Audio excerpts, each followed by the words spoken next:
Welcome to this explainer. Today, we're diving into literally the most extraordinary, improbable story ever told. We're going to map out the epic 4 billion year evolutionary journey of exactly how we came to be, from raw, lifeless materials spinning in a frozen vacuum, all the way to a complex, two-legged mammal that entirely dominates the planet.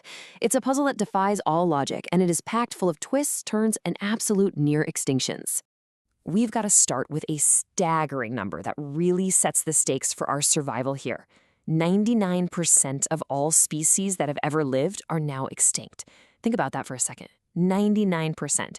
We've faced total disaster and terrifying predators at quite literally every turn, which means our modern human existence isn't just lucky, it is a sheer mathematical miracle. Part 1. The ocean's first spark. So picture this. We're starting in the pitch-black depths of Earth's ancient, violent oceans, about 4 billion years ago. At this point, the planet is nothing but a seething, lifeless mass of molten lava. It takes water, which was likely delivered by asteroids, and billions of volts of lightning striking a chemical soup at exactly the right millisecond to trigger life. For about 2 billion years, our ancestors are nothing but simple, incredibly fragile cells, just furiously copying ourselves in this hostile, churning environment. Then, a completely random accident changes the entire game. Two cells just happen to merge, combining their genes to create offspring with two parents. This creates sex, and that injects the crucial genetic variation we so desperately needed to survive. Because, without this variation, we wouldn't have mutations. And without mutations, we simply couldn't adapt. And this is where random mutations really start shaping us. Imagine a handful of skin cells suddenly mutating to become sensitive to light. All of a sudden, we can tell dark from light, we can dodge predators, and we can find prey. The creatures with these special cells live longer and produce more offspring. This is natural selection in action, literally the very process that gave our ancestors their first eyes. But, being able to see also means we can finally see what's hunting us. Imagine being a tiny, vulnerable creature called Meiloconia, equipped with the world's very first brain, which is no bigger than a pinhead, and you are being chased by Anomalaris, basically the great white of the ancient oceans. Being relentlessly hunted by primeval monsters like this forces us to roll the genetic dice. To survive, natural selection finally equips us with jaws and teeth. Part 2. Conquering the land. This whole situation builds into a nearly impossible choice between a toxic swamp and a completely alien world. We are now a foot-long armored fish backed into a corner. We've escaped the monster fish by hiding in shallow water, but it's totally stagnant. It's starved of oxygen, and toxic carbon dioxide is just saturating our blood. We can't stay in the suffocating water, but going back means getting eaten. So we make a monumental leap. We pull ourselves out onto the shore, slamming straight into a deadly new environment of scorching sun and hard terrain. In evolutionary terms, this transformation happens incredibly fast. Over millions of years, natural selection throws us a massive lifeline. Our bodies adapt the oxygen-starved water by developing a brand new organ, a lung. As the creature Ichthyosiga, we switch between lungs and gills, eventually completely conquering the dry terrain as Casenaria. The crucial point to take away here is that reproducing on land presented a massive problem. The fierce sun would just fry our eggs. Adapting to dry land forced the evolution of internal fertilization and the tough-shelled egg. It's an absolute masterpiece of biology, perfectly sealing all the nutrients the embryo needs safely inside just to keep our offspring alive under that intense sun. Part 3. Surviving the dinosaurs. But just as our success on land seems like a sure thing, a planetary disaster brewing in Siberia brings us to the absolute brink of annihilation.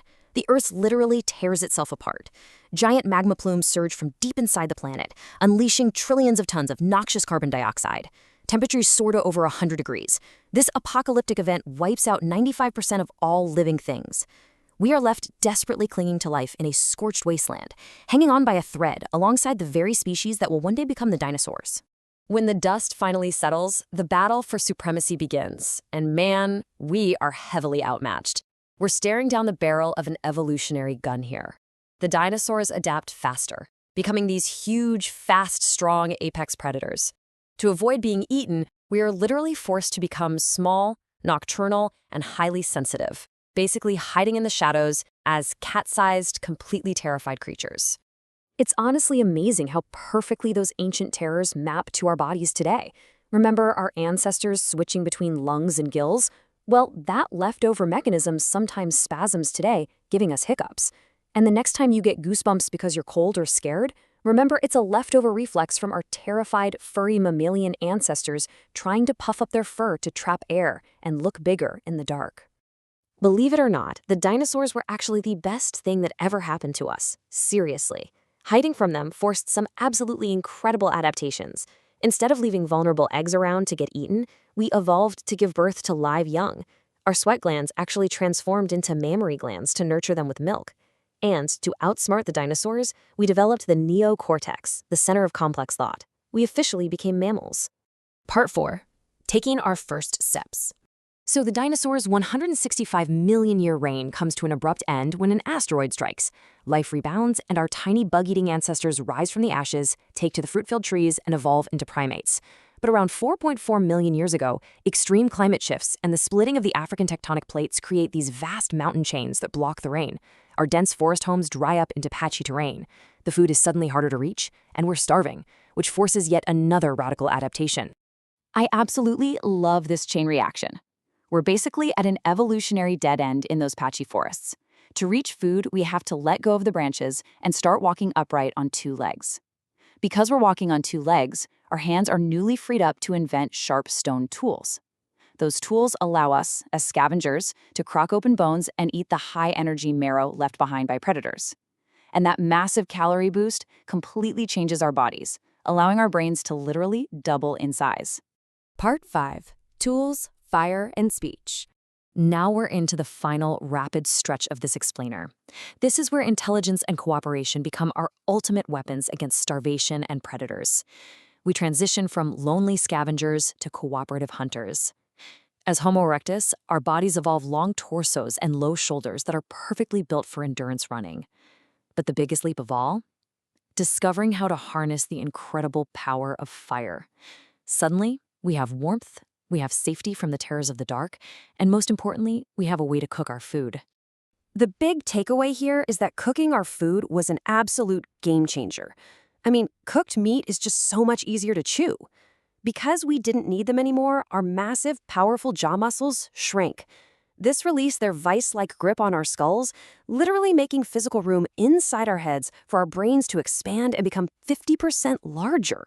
You know, our modern bodies are basically walking museums of this incredible journey. Take our tails. They shrank back into the coccyx at the base of our spine once we left the trees.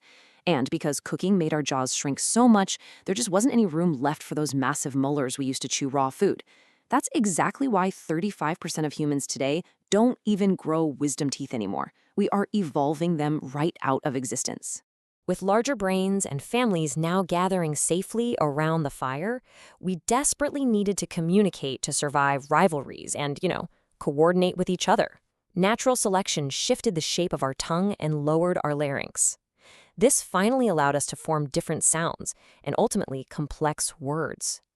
Speech became our greatest tool, allowing us to build societies and outthink any threat on Earth. And well, that brings us to today. As Homo sapiens, the wise men, we boast the largest brain, pound for pound, of any creature on Earth. We have survived an impossibly hostile planet to completely dominate it. But looking back at this 4 billion year chain of desperate adaptations and incredibly lucky breaks, it leaves us with one incredibly provocative thought.